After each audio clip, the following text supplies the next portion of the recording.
Hello and welcome. I'm Dr. Wayne Clark, and I'm an assistant professor in the Department of Psychiatry and director of the Wapanachakos Indigenous Health Program here at the University of Alberta. This morning, I'm going to speak to you a little bit about land acknowledgements and their purpose and why we give them.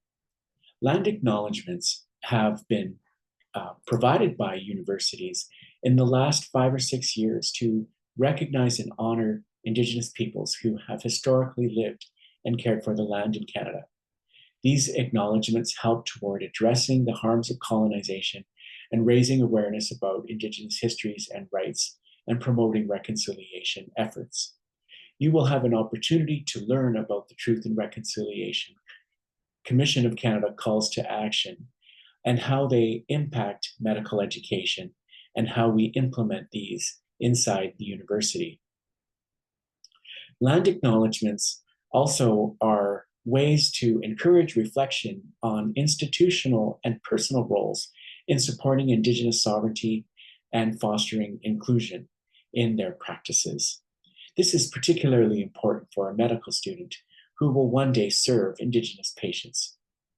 Land acknowledgements also serve as an educational tool for fostering a broader awareness of the understanding of the complex histories and current realities with Indigenous peoples in Canada.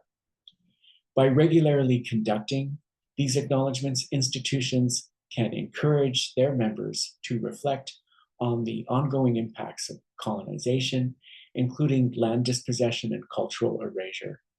The practice creates space for dialogue on reconciliation and highlights the need for more substantive actions to address historical and contemporary injustices. Additionally, land acknowledgements can serve as a platform for institutions to commit to concrete actions supporting Indigenous rights, sovereignty, and community well-being. While acknowledgement itself is symbolic, it can inspire deeper engagement around learning and teaching and how to partner with Indigenous communities to foster institutional accountability. When paired with commitments in inclusive policies, partnerships, and initiatives, land acknowledgements become a broader movement toward equity, decolonization, and the rebuilding of relationships with Indigenous peoples. Thank you for taking the time to listen to my explanation about land acknowledgements. I look forward to meeting you next week, and I hope you have a wonderful first week at the University of Alberta.